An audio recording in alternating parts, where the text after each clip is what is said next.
So if Bakken being the doggo servant isn't to your liking and they're not going to entice you with the giant mecha archer Tamatomo, the one last Hail Mary that they have, aside from, I guess, a random extra banner they might throw into the event on top of the Hokusai one, is bringing out Izo, who traditionally comes out on mostly Gouda Gouda banners, and trying to put him into this event because, hey, he's a limited 3-star. Maybe we can get some people to summon on this banner, entice them a little bit, to try to go for this guy who's not out too often, which does seem to work whenever someone like Bedivere comes out, but I know that a lot of newer players, as I still see some comments about Izo specifically, do wonder, well, why is this one assassin who on paper doesn't really seem all that good get grailed all that much? The long and short of it is, he's just a really cool character. I mean, why do people go out of their way to grail people like Kojiro over something like Akama, or they go out of their way to grail, say, a Corday instead of grailing a King Hassan? Well, maybe they just like those characters more. And they're also usable enough to get the job done. So, you know, if my servant that I really like more than these other ones can get the job done, let me just throw some grails their way. I mean, that's just kind of how it is in FGO. The grail system is something I would say few players actually do for the meta reasons, and more so for, hey, I just like this servant and I want to show it off on my friends list reason. For instance, I have definitely also grailed servants that aren't particularly great, but I just really like them. The original Lancer Artoria and Ruler Artoria, they are really not great. I mean, you could argue they have some areas in which they do a pretty good job at. Like, I could say Ruler Artoria can crit kind of nice, and Lancer Artoria has power mods, so that's cool with the 50% battery. But I'm not going to lie to myself and say that they're any higher than they are, and I think that's most people like myself that really like someone like Izo and would put grails into them kind of feel about him. Because in this video I'm going to drop more of an evaluation on Izo, talking about what some of his strengths and weaknesses are, so a newer player or even an older player can look at this video and see, for someone that has been using him for the last couple of years, what's some things that are good about him and things that are to look out for. But I will definitely say most of the people, if not all of them that are grailing Izo, do understand he's not the craziest servant, but he is really cool. I mean, look at all of his ascensions, look at both of his costumes. The dude is just dripped out the wazoo. Now, the number one, and I guess the number two issue for Izo is, one, his damage without his power mods is not very great. And two, his skills are really, really bare bones. I mean, his kit overall is very bare bones. It gets the job done, like some of those other servants that I just talked about earlier, but most of the time you'd be better off even probably bringing a friend Kama or Hassan to get the job done, as not only are their kits better in the case of Kama, but they've also received buffs to kind of keep them in line with what the modern meta dictates with King Hassan. And Izo, he got that with his NP, but it's still not quite enough. I mean, the NP is one of the better things I would say in his kit, because it kind of glues things together, bringing up his lower damage to a bit more of a respectable level, as long as you've kind of got that NP 3 to 5 range, because again, unlike some of your normal 3-stars, you can't guarantee that you're going to get this guy at NP5, and believe you me, I am definitely the one to tell you that. When Izo first came out, I did a couple multis on the banner, didn't get a single copy, but got Okada Alter. The next time he came out, did another couple of multis, like 4 or 5, didn't get Izo, but got another Okada Alter. So trust me when I say this is not someone that you are guaranteed to NP5. I have had him at NP3 on JP for the longest time, and I think he's stuck at NP2 over on the NA version because I was finally able to snag him on some random banner. So even though his neutral damage can look very fine at NP5, there's also still the fact that other single target assassins just out damage him. I mean, Kojiro is a 1-star unit that not only just out damages him base to base, but has the ability to ramp up his damage that is not really beholden of any special conditions. He can pretty much do it in any fight, as long as maybe they don't have debuff resistance or something along those lines. But it's more free than having to go find specific opponents. Now, when you do find those specific opponents, especially keeping in mind that man attribute and humanoid kind of go hand in hand. I mean, look at all of the man attribute servants. How many of them are humanoids? Pretty much all of them. Same thing for all the random non-servant enemies. Look at all those guys. How many of them are humanoids? Pretty much all of them, with some rare exceptions. So it's not even the fact that you're looking at his man and humanoid damage separately, you should be more looking at them together, because often they will go together whenever you pick a fight for him to go against. But even if they are separate, his humanoid and his man attribute power mods by themselves do get him to a very respectable level of damage. And that's why I say, if you're going to go into using Izo, the NP is the best thing that he's got going for him, because it gives him an additional power mod that marries very nicely with his first skill's power mod, while also giving him 100% star gen rate, which, again, if you're newer and you don't know what that means, take something for instance like the arts card that has a star genning value of 0, meaning that arts cards should not be dropping stars unless you're doing something to buff their star gen rate or altering how your brave chains are, etc. Point is, they don't naturally drop stars, but with 100% critical star gen drop, they are guaranteed to drop at least 1 star per hit, which is very, very strong because he's got 2 hits on the arts card. Now that might not sound too great until you look over at his quick cards that have 4 hits a pop, 25% star gen naturally being a assassin, 8% from his passive, because again, he's an assassin, and then he's got that 100% backing all of that up. He can drop a respectable amount of stars. The only problem is if you're using other supports around him, especially art supports, like say Proto Merlin or Castorias or Tamamos, you're going to have a lot more arts cards floating around in circulation, and it might be harder to consistently find both of your quick cards. Because if you can find them both in the Brave Chain, especially when your NP effect is up, you will have a pretty amount of stars going into the next turn, especially if you are using people like Proto Merlin that gen stars every turn, or a CE like 2030 that at least gives you 8 to 10 stars guaranteed at the end of every turn as well. So the NP really ties things together. It really helps him out a lot. And it's not that his skills are bad.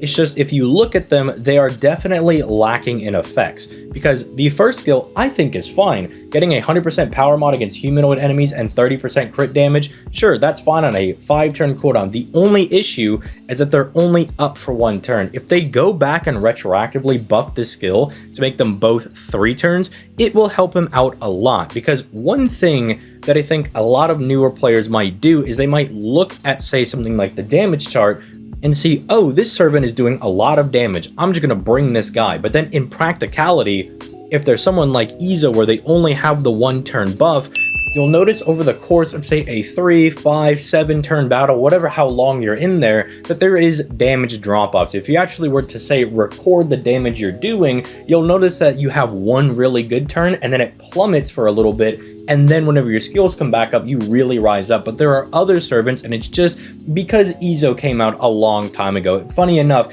he came out around the same time that Assassin Li Shuwen came out. I think Izo was around like summer when Guda Guda 3 dropped, and then Li Shuwen was the next like New Year's for the Benny Enma event.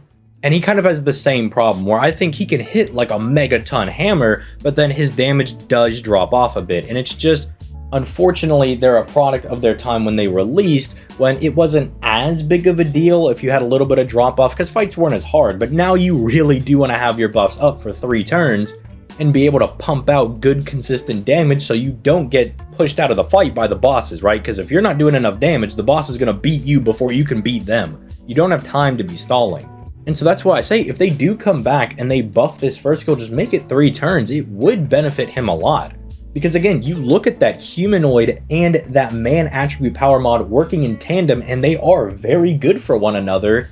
You have really good damage there, but unfortunately that's only real for 1 turn, because then it will at least fall back down to the man power mod, and that's a little bit sad. And if you're only fighting someone that's humanoid but then their earth or sky attribute, then you're in a worse position, because then you go back to neutral damage, which we said isn't the best, right? It's fine if you can get him to NP5, but again, whole shtick of he gets out damaged by a lot of other people.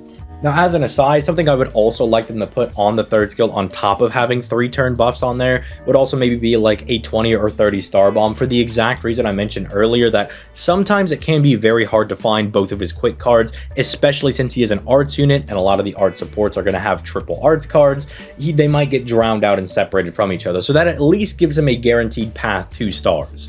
And before anybody says, well, ZTL, I think if he had that buff for 3 turns and was able to do that much damage for free, basically, against these guys, that would be too busted. Normally, I would agree, but he's a limited 3-star, so I don't really think Lisangle is going to care. Especially because even with that, he would be more of a beat stick. He'd be a more consistent beat stick, but he's not going to be better than, say, someone like Kama or King Hassan in a challenge quest, who have more complete kits. The second skill I think is fine. I don't really think they need to touch that. Sure, it does have the weird 32% crit damage bonus, but it at least gives him evasion, and it's at least a consistent source of crit buffs. But again, those crits might not bite as hard as you think they're going to do, because he is only a 3-star again, so his stats aren't as high, which is again why he will benefit from stuff like Grails, and people that want to use Izo will invest in him so that he can actually start doing better damage, and he's not held back by his lower stats. The third skill might be the most baffling thing for a lot of people, because when I started playing this game, I had no idea what the point of this skill was. It was just star weight on a 3-turn cooldown, and during the year that he came out, that's actually pretty fine. You know, every couple of turns you could suck up all the stars, do some decent crits. That's pretty good. But nowadays, this has to have something else. I would really like to see them maybe throw like even a 20% arts buff on there for 1 turn. That would still give him some identity of being a burst damage unit, while also letting him be more consistent with the first skill. Or they could do something like the Summer Melt thing and put a 4-turn arts buff on there for 20 turns, so that he has, again, better consistent damage, and he also buffs up his NP gain a little bit more. But then it also means that when you get to those turns where they overlap, because if the effect is up for 4 turns and it's on a 3-turn cooldown, you're always going to run into those turns where the arts buff will overlap with itself, and you could do some decent damage during those, because then he'll almost have an arts mana burst with a 40% arts buff. Suffice to say, he's not a bad servant. You know, I'm not using this evaluation to say that, oh, Izo sucks or anything. I can never say that, because I love this dude. If I had more Grails, I would give them to him. And I can at least say that outside of maybe Kagetora and Kenshin, he's probably my favorite Guda Guda servant. But I also just gotta make this video out there because, for one, this was a servant that I was confused about when I started playing the game, and then I still see some comments on, again, why is this guy grailed? What is going on with this dude? What am I not understanding? And it's, no, you're not misunderstanding anything. From a modern FGO meta perspective, going into year 7, this guy from year 3 doesn't have as complete of a kit of all these other servants that are running around with 3 to 4 to 5 sometimes effects on some of their skills, or Baiken where you have 8 of them on her second skill. And it'll just be one of those things that they'll have to work on them as time goes on. It's one of these things that maybe they need to introduce a double rank up for some servants, where instead of just taking it one at a time, you just give them 2 new effects right off the bat instead of making us wait for it. I know that technically could be less Saint Quartz, but look, I'll take the hit in the 2 Saint Quartz if some of these units can be immediately playable, because there's other servants that are worse off than him, like Kiyohime Lancer, that are still waiting for that second buff to make them a lot more playable, you know, just twiddling our thumbs, waiting for that one to come back out. But in all seriousness, if you want to go on that banner and you want to go summon for this guy, I totally understand. I think he's cool, I think he's sick. Go have fun with that, right? Just make sure you don't get shafted and you try to get him to like NP3 or maybe higher if you want to push for that. Taking in mind that we will have a lot of Saint Quartz coming in for Anniversary, but just, I don't want people to be kind of disappointed like I was when I was getting into the game, and at around that point I was more returning into FGO, and then just being very confused why this guy was being grailed a whole bunch and was really hyped up by everybody, but then just didn't feel like he was this force of nature that he felt like in the story, and like everybody was gassing him up to be. So again, not to put Izo down, but it's just being a bit more realistic. So with that being said, let me know your thoughts in the comments down below. Don't forget to leave a like on the video and subscribe if you enjoyed this discussion. I couldn't decide if I wanted to make this an evaluation or a hotfix for Izo, but again, I think he's in a better position than a lot of other servants, so he doesn't really need a hotfix because he's still usable. It's just he's a little behind on the curve. But again, he's doing a lot better than some people like Geronimo over there, so I think they deserve a hotfix video more than this guy. But with all that being said, I'm going to go ahead and get out of here. You guys have yourselves a nice day, and I will catch you guys in the next one.